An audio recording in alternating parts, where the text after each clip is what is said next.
Now that is like a slow wiggy butt like walk if you're on a horse going through the forest. Like you kind of he's swaying, but you just like chill. I'm taking my time. There is no giddy up in that. No. That's just you're chilling out. We're taking a stroll, and that's that. So that's what we're talking about: trail riding. Wooden Horse Stable, or it's training stables in Three Rivers, California, which is right outside Sequoia National Park. It's a full-service stable, and they have trail rides that take you through the foothills. It's really cool. Nancy and I have experienced it, and it is owned by Christy Wood. She's been on our show a number of times now through the years. She is a world champion horse trainer, and I say human trainer as well. And she's a trail guide and owns Wooden Horse Stables. Go to wdnhorse.com and check it out. And super happy to have you back on the show, Christy. How are you? Nancy and Lisa, I am thrilled to be back with you again. Thank you for having me. Who knew that the day we met with Leilani, who back in the day had Three Rivers B&B that we used to stay at. She's like, you have to meet Christy, and we went on this trail ride. But who knew we'd be talking about the Chief Joseph Trail Ride with you, raising money for the all-terrain wheelchair for veterans, that campaign that you have, that we'd even partner on that. And like, who knew all of that would happen after a horse ride? Is that what happens all the time? Yes, life is just a big surprise, and you kind of roll with it. It's really great.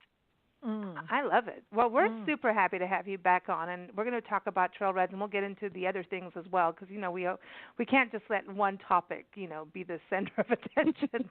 We're not good at that. It's wine time here; anything can happen. But Christy, you took us on a trail ride that I think is just always sat on with Nancy and I in our hearts, and it's this experience of understanding the region. And what's interesting is you're in the foothills of the Sequoias, and you're bottom of those mountains of the Sierra Nevadas, and you took us out there, and we started to learn about the region as a whole, about the ancient people, about nature and the woodpeckers, and the deer come through at this point. So to me, this isn't just a typical get on a horse and say I rode a horse. This is an experience of the region. Do people feel like that too when they come out with you? Well, I hope they do. I should have been a historian. If I get to do my life over again, I'm going to be a historian next time. Cool. Because I just love history. But so they get a little bit of the history of Three Rivers, and even the street I live on, the North Fork Drive, actually was the stagecoach trail that took people to the park from Tulare County down near Visalia, and it would take them 2 weeks to get up to the big trees by stagecoach. And the North Fork that I live on is that stagecoach route from 150 years ago. Yeah. Wow. Awesome. Wow, that's amazing. That's amazing. And when you think about those stage routes, I mean, we just did a series about the Butterfield Trail, the Overland Mail Route. In our latest Parks and Travel magazine, and I was reading about this. They're like, don't spit into the wind.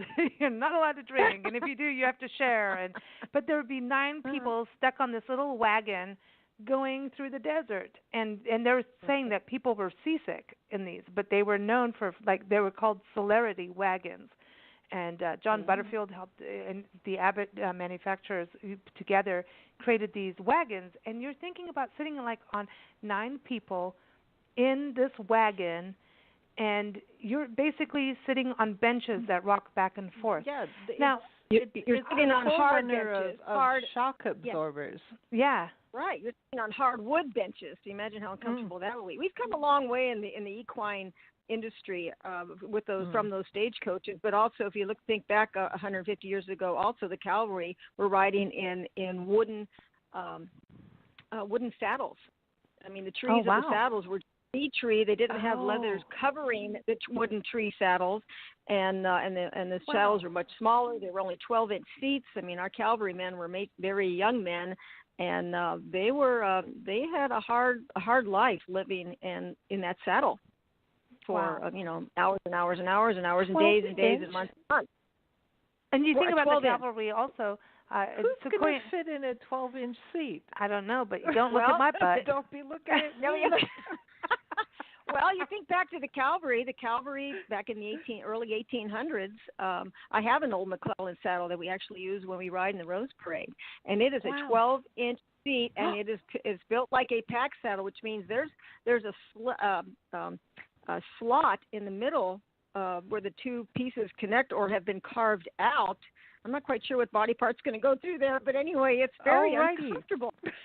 And when they actually when they went and discovered the Custer's last stand, and they were digging up some bones from the cavalry that had died there, they did a bone density test, and they realized that most of the cavalry were young men from the age of 14 to 16, maybe 18. And they all had bone degeneration at that age because they lived in that saddle, in those hard saddles, and rode for hours and hours and months and years. And it was very difficult, very physically difficult. Wow.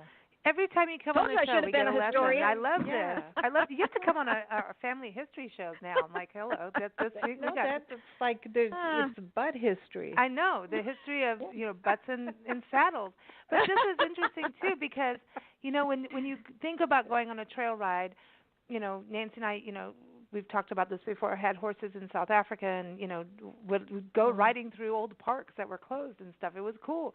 And it's different. When you get on a horse and you haven't been on a horse for a while, you get off and you're like, wow, I didn't even know I had those muscles, or they're not, they want to be muscles again. Let's put it that way. There's like a whole change in your body, and when you get on a horse and you go on a trail ride, and I appreciate that and we've talked about this before, but I've got to bring it up, that you put us in the ring and you get to know the horse before you take us on a trail, because when we first came to Three Rivers, we didn't know Three Rivers. We didn't know the terrain. We didn't know the land.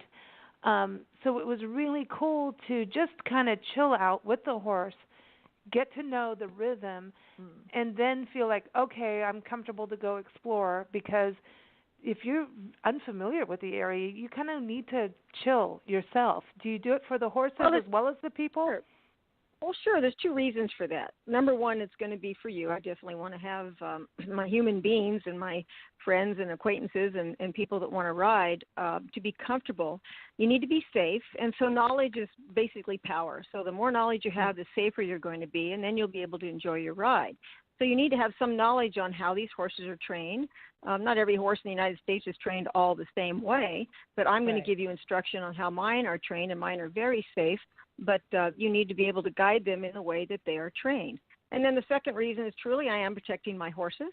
I want my horses to be comfortable, be happy to be carrying you down the trail, and also people need to learn how to communicate in a very soft and kind way, and then they'll get a lot more from their horse. Agreed. I so appreciate that, because we've had horse experiences in other places that that just no. If everybody's on edge, no one's having a good time, and that's when danger happens, Well, I mean, I'm just thinking about one race. Well, it was kind of a course that the horses had to go through, and I'm talking about in South Africa. And when they took the horses through their paces, we had horses, and we thought, oh, that looks like fun. Let's go do it. And halfway through, we're like, this is stupid. Not only was it stupid, it was dangerous, and it was mean. Like horses would have to walk out on bamboo that was 4 to 6 feet out from the edge of a cliff, and they're slipping. And then they're supposed to jump down the hill, and you're supposed to sit while that happens. And we're like, no, that's dumb. And the horses were their hoofs were slipping on these big bamboo things, and it was like, really? Goodness. Yeah, and really? Yeah, really? No. Well, and then rest assured, we don't have any bamboo in Three Rivers. Well, I'm talking about really big bamboo that was cut down that is about 5 to 6 inches wide in diameter, and they were all laid like logs. And then, no, seriously? Yeah, but that's the thing. It's about going. That's, it's so funny because on the tour and everywhere everywhere that we cover, it's always like, we don't just go, oh, there's horse riding. We want to know. And that's what we were just so happy when we met you, and just this whole experience was so professional, relaxed. You got to just actually breathe with the horses and get to know the horse. I think that's so crucial. And then you can have this magical experience. When you get off, you will know that you need to go back into the gym or go more horse rides. Right. I'm just speaking for myself, but horses can be intelligent and they are trainable. Let's just put it this way. Luckily, their brains aren't as large as their bodies, or else you probably couldn't ride them. But they're trainable, and they're willing to please. So, and people need to learn how to communicate. A lot of people watch Westerns, and everybody, there's a romance with wanting to ride a horse. And sometimes in some Westerns, you see the old cowboys jerking and pulling and going this way and kicking their horse and going. And a lot of people just think sometimes that a horse is like a car, and it's not. You've got a living, breathing animal that can make choices. His choice has been, he's been trained to accept what we're teaching, and he's going to be very happy in doing that. But we teach horses with patience. So if a rider has patience with the horse and slowly asks that horse to do something, the horse will do it for you. If you come out and think you're going to muscle that horse and yank it into position and get it over here and treat it like it isn't a living, breathing animal, then you're going to have some difficulty with that horse. The horse is going to probably resist and wonder why the heck he's even being treated that way and what's wrong. And then all of a sudden he goes on alert. Well, we don't want that. We want everybody relaxed and happy and enjoying the trail ride. And let's talk about the region, because when we went with you, it was so beautiful. And just to be able to have these views of the land, because you're in the foothills, but you took us up, I can imagine springtime has got to be absolutely beautiful for trail rides with you. And spring wildflowers, I know you've had a lot of snow this winter, so you've got to be expecting, like, absolute pure beauty on trail rides right now. Well, it's looking pretty good right now. Even early January, we have a lot of green grass. The snow, the snow is in the mountains. It really isn't on the not valley floor, but in the foothills where I am. It's not on the ground here, but we take you on a trail that goes up to a nice little plateau, and you can look up and see Sequoia National Park and see the snow on the mountains, which is beautiful. Cool. And then we actually live in a canyon community. Three Rivers is a canyon. There's three rivers, three forks of the Kauai River that flow through it, and we have mountain range, and we have a river and a mountain range. So we have some beautiful rolling hills. We even have weather permitting, I should say, the level of the water in the river. If it's low enough, we can cross the river. So it's just very beautiful here with the oak trees and everything. The wildflowers in April are spectacular. Nice. And the other thing, when you think about people wanting to go on a trail ride, do you take people that have never been on a horse before? Yes, I can do that. That's why we spend some time in the arena first. People that have never sat on a horse need to be comfortable with that motion underneath them and understand that they're still responsible in guiding that horse down the trail. He'll carry you, but he's not going to be on autopilot, know exactly which trail to follow. And if there's a little bit of bunch grass off to the left side, he's going to be thinking about nibbling on that. And you need to keep your horse on the straight and narrow and keeping him following the guide down the trail. So, yes, we take beginners. We take people that have never ridden before and give you some instruction, again, to make you safe and happy going down the trail. We do have a few restrictions from time to time depending on the youth. A lot of younger people and their ability physically and mentally to be able to learn in a short time, 10 to 15 minutes in the arena before we go out. Younger people in, let's say, the 7 to 10 or 12-year-old range, we offer a really fun instructional lesson of showing them how and having them participate in how we get a horse ready for the ride in their grooming, in our grooming routine. And then they get to learn in the arena. Plus, we have some obstacles in the arena that they can negotiate. And if they can prove to me that they can handle that horse really well, then I have a smaller, shorter trail ride that's very safe that I can take them on. And then I also have to say we do also have a weight limit. People that might be a little bit overweight, really tall people that might exceed, the 250-pound range. We really don't have horses that are here that can carry somebody that large. And if you haven't ridden, actually your weight and your height might be a little bit of a deterrent to you if you haven't been on something, straddled on something that's moving. So we have some variables. We want to be kind about all of that and help people out. And we do have flatter rides plus we have the mountainous ride. So it just depends on your ability, your experience, and that 10 minutes in the arena first of my instruction also gives me a chance to evaluate your ability to be safe on the trail. When you take people out, does that help you too? Because I know you train horses, and I say you train people too, because I felt like I learned stuff, and I mean that in a really positive, cool way. It was fun, and I was like, oh yeah, let's get back into this connection, the horse connection. You're so aware. Your awareness is so heightened when you're on a horse. It's like, okay, what every footstep, like suddenly, like people who have a hard time meditating, go ride a horse, because that will help you, because you have to be in it. You can't be out of, what I mean, you've got to, you will want to be in the zone. But taking people out, I know that you've written books. You've written your best horse show, a guide for managers and exhibitors, and also the children's book Ranger, the little horse with a big heart. When you look at people coming in, I know that you do the Chief Joseph Trail Ride, so you're riding with people that know how to ride most of the time with that, which because it's a 13-year progressive trail ride that you do, in the Pacific Northwest and the Far West, following the trail of Chief Joseph and the Nez Perce. But you're around people of all levels, beginner, all different ages, to people that are professional. But being out with them, does that help you in your writing and understanding this human-horse relationship that we have by being with people of different ages and different experience levels? No, it doesn't necessarily help me with my ability to ride. I have different hats that I wear, and I think you know that I'm a trainer, so I train horses. I also have to, if I train a horse, I need to train the person to ride that horse. So I have to be able to. See, I knew she was a person trainer. I have to be able. Well, I had to develop this skill over my lifetime as well. I can sit on a horse and feel everything through a horse. That's just the connection that I have with them. And when we have a great understanding, and I can ask a horse, or I'm teaching a horse something new that day, and he gets it, it's so exciting. And we have a wonderful body language and even thought process sometimes that evolves between the two of us. But now I have to be able to interpret that, and I've got to articulate that and put that into words to train you. So that becomes an interesting scenario for me, is to be able to train people.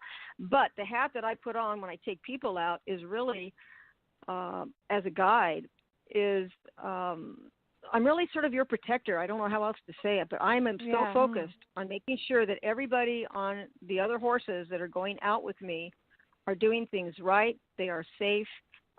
We communicate constantly going down the trail. I just want everybody to have a good time. So I'm not even thinking about what I'm doing with my horse. That's a wonderful thing about some of the critters I have, the horses that I ride around here. I can sit on them and I can be doing a multiplicity of things. If I have to rescue somebody, I can rescue somebody or pony somebody, which means we lead them with a rope. And I don't even have to think twice about the horse that I'm on, because I already have that communication language with them. And I can shift a leg or shift my hand or put a rein on their neck, and my horses are going to communicate with me and come back and help me to make sure everybody else has a great ride. That's amazing. The hat I put on when I'm out on the trail ride. So it's not enhancing my ride or my experience with horses. I enjoy riding on the Chief Joe because now I'm riding with people that are sort of serious trail riders like I am and can handle very difficult situations. That's the challenge that I enjoy with the horses that I ride on, and I enjoy riding with people like that who can handle, a bog that your horse gets stuck in, or looking down a 4,500-foot drop when you're on the side of a mountain on a trail. And that stimulates me. That's what I love doing. But that hat is not on when I'm guiding people down the trail. I'll see you at camp that I wear. All right. But I think it's from our experience of inheriting two horses that were really mistreated and not having any experience with handling horses or even riding, other than maybe once when I was 13, 14 going on a ride. Just taking these horses in and getting all into the idea of riding them and trying to educate myself fast enough to take care of these horses.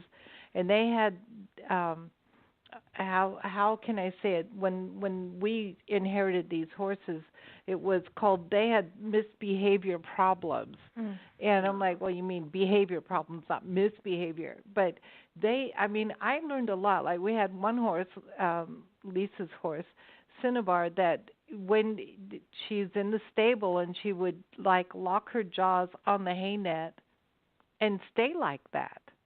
I'm like, I don't know what to do about that. Yeah. It's like, you need, and it was interesting. I wish we knew you back then. Yeah, because I was like, you would walk into the stable and she'd automatically clamp her jaws on the hay net and not move. But then she was beaten up in her stable by the polo. Right, exactly. She had I was just going to say that. It's a fear factor. That's a fear response. Yeah, and so the veterinarian said to give her, the veterinarian said to give her a sedative, and I'm like, I don't like that. We're gonna find another way to feed her. So we hung the hay net out in the arena area that we had, a little paddock area, from a tree, and then she'd go eat it. And there was no locking, but in the stable, as soon as she's in the stable, it was like lock her teeth around the hay net. Dissociation of a negative. And then the other thing was, the hay net we put it in the far corner so that when you walked in, the back end of the horse is facing you. We learned, don't do that. Turn it around, put the hay net where they're not going to kick you when you walk in. Right. Yeah. Well, horses, you know what? And horses, everybody says now, be careful when you walk behind a horse because they'll kick you. Let me explain something to you. Horses are only going to kick at something that is causing them harm.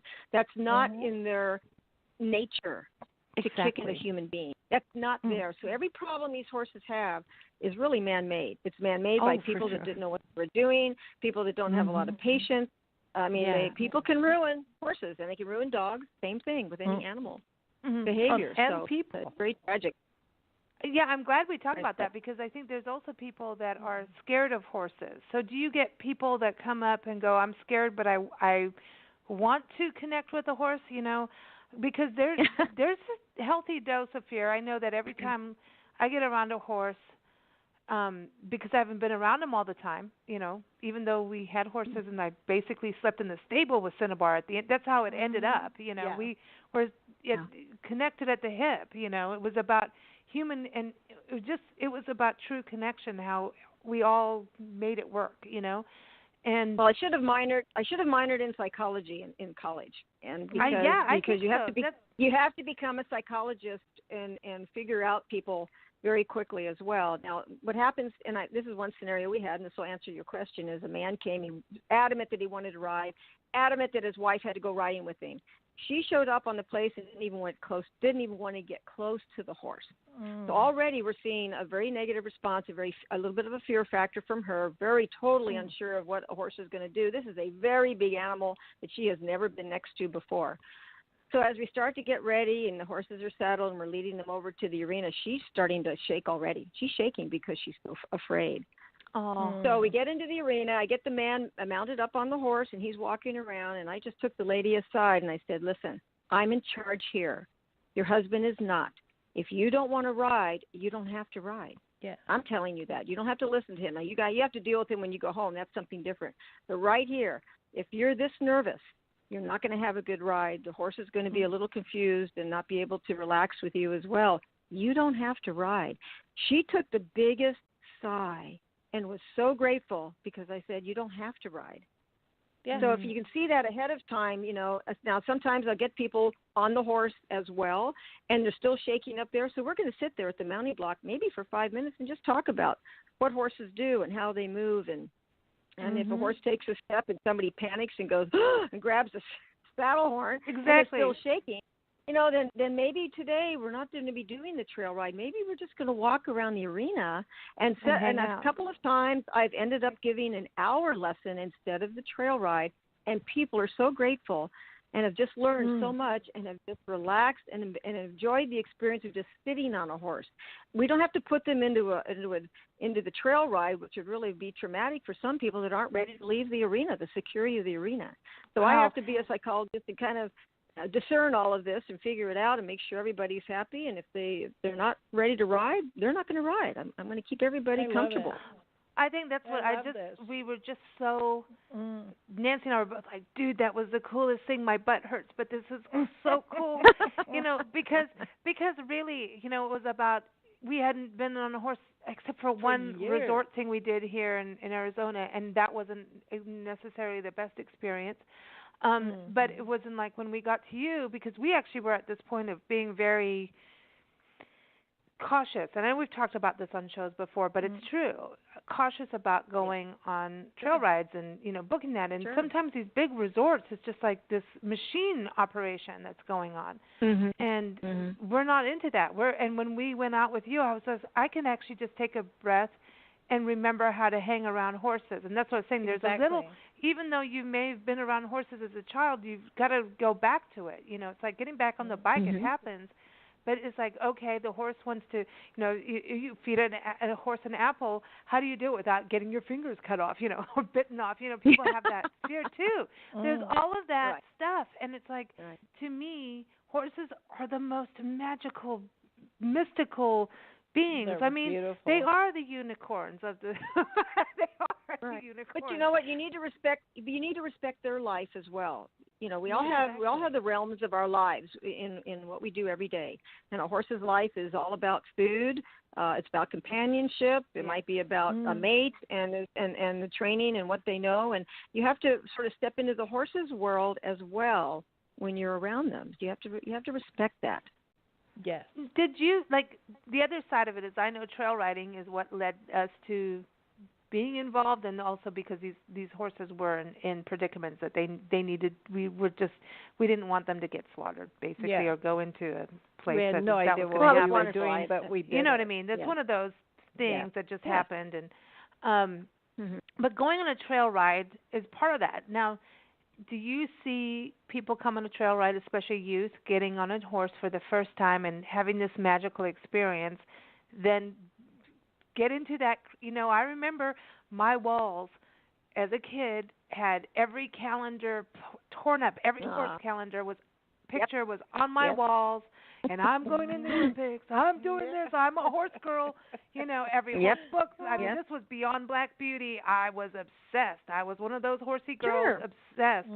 So do you see that happen when, people go out on a trail ride, youth or adults, where suddenly they got that bug that just happened? Like, boom, you're a horse person now. Yes, it has in the past. I really hate to say, unfortunately, now sometimes I don't see that beaming like I used to. There are a lot of distractions today, and the youth today have a lot more accessible to them. The internet, these iPhones, everything is made so things happen instantly. They want instant gratification, and it's hard sometimes for the youth today that aren't out in nature to really connect with a horse. So the one-time rider, once in a while, will see somebody just be thrilled about it, but most of the time it's mechanical for them because that's all they know are things that are mechanical. I don't know if I'm getting through saying this right, but it's just today's electronic age has taken away, again, if you're not out in nature, it's taken away the appreciation of nature. It's taken away the beauty of a sunny day and the green grass and a beautiful animal, a majestic animal that has a history, that's settled the West and everything else. And it's hard, I think, for young people to sometimes get that connection. So we need to ask our youth to go outside as well. Take your iPhones outside at least. Stand in the sun when you're going to work with them. But it's true, it's hard. Because it's like a single focus thing to a screen, and thinking that because you can see the whole world from there on the internet, you can go see Russia if you want. You can Google Street and go to somebody's house that you've never met if you want to. You can do all these things. But it's only on a screen. It is not the same as walking outside. It is not. Right. That's the right. same. So you come here for a riding lesson, and all of a sudden you're seeing people riding horses in movies. Hollywood's really made it very romantic, And you sit on a horse, and all of a sudden I come along and say, okay, now this is how we ride a horse. There are multiple things we need to do to ride this horse. And all of a sudden they're going, but I can't do it instantly. I can't just go. I just want to go and run a horse. And I say, you can't run a horse if you don't know how to sit one or you don't know how to steer one. Dude, because if you fall off, I know what that feels like, man. Where's the refresh? Where's the refresh button? Right. And don't hang on. That's right. So and do not hang on if you do fall off. Can't use your thumbs to text somebody, how do I do this? They don't know. They sometimes have a difficult time dealing with nature. Text, I'm falling. I'm texting my horse. Yeah, Please stop. Well, it's sort of sad. It's really very sad. And, and I know we were going to talk about other things, but that's one of the reasons I got into my wheelchair campaign, is to teach the youth how to step away from just their own little world that they're living in and to be grateful for the freedoms they have to go do this. Yeah. That's how I got started on the wheelchair campaign. Wow. So people and the youth today have to just get out in nature more and experience, pet a dog. I think there's definitely a percentage that do and get off and they geek out. Like I know what we're talking about later on the show with National Geographic about kids getting off and they're getting out in the ocean, and there's an amazing percentage of kids who are really out there and doing it. So it's like that 10%. But then there's this side where let's bring them out, and it's not their fault. It's the way society has now become. It's the culture, and it's like we have to have people like you that offer these opportunities for you to get out and families to go out. Come on, families, go on a horse ride. I think there's nothing like getting a family dynamic back into unity by going on a horse ride together, because you will jump back into that position because it will happen. You will jump back into unity fast. Yeah, just do something you've never done. Exactly. I think this is so important, and I love Nancy and I partnered with you on the all-terrain wheelchair campaign for veterans to have this freedom to be able to go out if they cannot walk anymore because they've served our country and been injured here or wounded. Here is this opportunity for them to have this kind of wheelchair where they can go out in nature. I love this. It's through the Independence Fund that you're doing it. We have our T-shirt, everyone, Bald Eagle T-shirt. Check it out on nationalparktraveling.com. 25% of the funds from this that are raised go to Christy's campaign. It's your second campaign. And to me, it is very tied into the horses. It's about moving. It's about being outside. It's very tied into what you're doing. It's a different type of trail ride, really, when you think about it. Yes, it gives them the freedom to go back and at least try to have some normalcy in their life prior to when they lost a leg or two and whatever else they might have lost, to get back to having a normal life. So our young man that received the wheelchair in December, the veteran that we awarded the wheelchair to, he's having his wheelchair customized. He's having a gun rack put on his so we can go back and go hunt again. That's what he used to do. And he hasn't been able to do that because he has a prosthesis, but that won't take him up in the serious hills where he has to climb and everything else, and this wheelchair will take him there. Wow. So it's all completely like there are things that can help people get back to their lifestyle, and this is an awesome campaign that you're doing. And everyone that's on Facebook, it's on nationalparktraveling.com. It's all over the place. You have a yard sale fundraiser that you do every year. April 12th, 2019, it's happening. You have a fundraiser? Yes, we're doing the yard sale for 3 days, and we're taking donations for items now, and then we, of course, encourage people to come and shop and buy, and that's part of all the money. All the money goes towards that wheelchair, and that's just one of the fundraisers. We also do a car wash the first Saturday of July, and this all happens here in our gateway community town of Three Rivers. And then I do a silent auction during a trail horse clinic that I hold, and that will be August 6th, and that's open to the public. The silent auction is held around 3 o'clock Saturday, April 6th in the afternoon, and all that money goes towards the wheelchair. It's a pity that we're where we are, because you could have our stuff that we had to buy when we decided to stop for 3 years on our tour, and now we have to, we're giving it away again. We could give it to you. Well, box it up. Get UPS to give you a great rate and send it to me.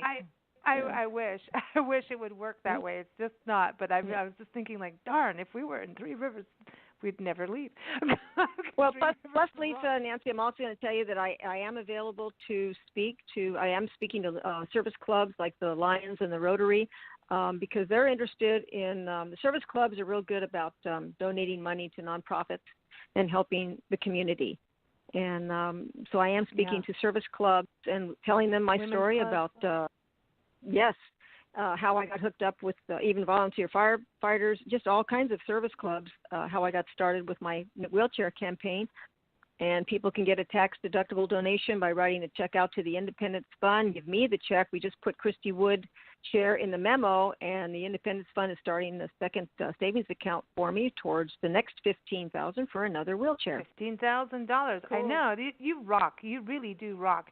Now, I want to go back to also you teach people, and so you have some horse clinics coming up, right? So Trail Horse Challenge Clinic. This is April 6, 2019.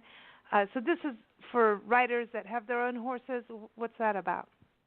Mostly, 80% of the people that come to that will have their own horse. We actually have a few ranch horses here that we will lease for that clinic, so people can come if they don't have a horse. But you need to be at least a beginner rider to understand how to ride a horse before you really want to go through this. But it's a great clinic. It's almost like police training. We put out so many different obstacles just to desensitize the horse and get the horse used to just about anything you're going to find in or on around the trail that you might be riding. But not and it's bamboo. Just a great opportunity. No bamboo. But it's a great opportunity to to partner with your horse and know what your horse is capable of doing, or maybe some things you need to work on. And so we have some good instructors, plus myself, that just help people learn how to do a few maneuvers with their horse and different leg cues and things like this, just to, again, partner better with their horse so they can be successful out on the real trail. If your horse can go through my trail horse clinic, riding up in the park is going to be a piece of cake. Right on. And this is good for people. Yeah. People doing the Chief Joseph Trail Ride, do any of them come out for that, just to get prepared, for the trail? Well, the people that ride on the Chief Joe are from all over the United States and even out of the country. So I'm a long haul for anybody to come that might be from Washington, Montana, Minnesota, or even back east to come to my clinic. They can certainly. A lot of people. Well, let's put it this way: if you're going to ride on the Chief Joe, everybody that rides on that ride is getting their horse prepared, one way or another.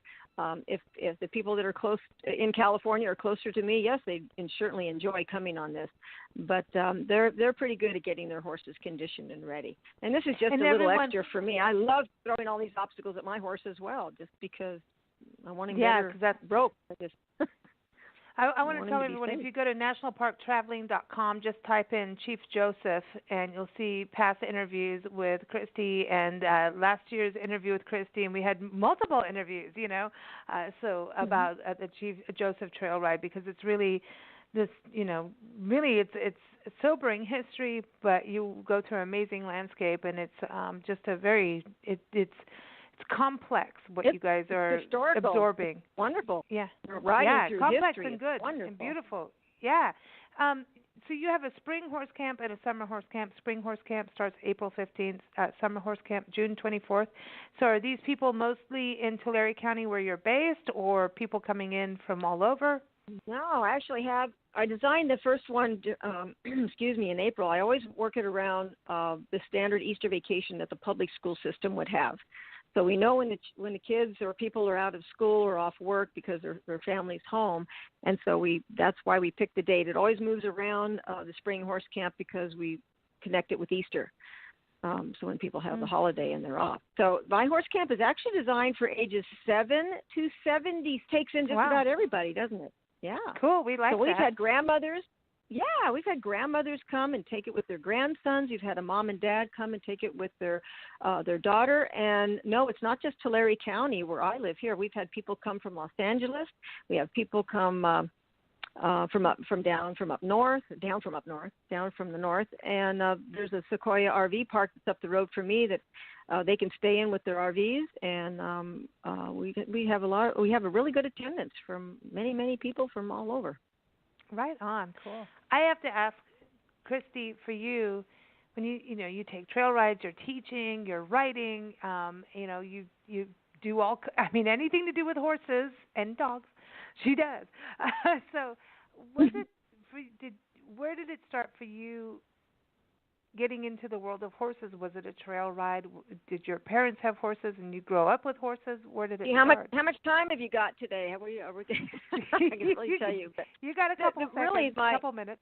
My love for horses started when I was 2 years old. I think either 2 or a little bit before I was 2. I was very sick with the mumps, and I remember I was still in I think just very, very young, and my brother came into my room, and he had a golden palomino model horse, and he wanted to make me feel better, and he put the horse up on the shelf just above my bed, and I stared at that horse while I was sick and dreaming and falling off and sleeping and coming back, and I just fell in love with that horse, and I was just like you, horse crazy from that point on. As a little girl, and collected model horses, the Breyer horses, and everything else. And every time my parents would try to go on vacation, they were always nice enough to pick a place where there was a stable where I could go ride. And then as it progressed, my folks had lived in Southern California, and I was just so horse crazy. I kept pestering them and saying, Mom and Dad, I really want a horse. I really want a horse. And they said, you know what?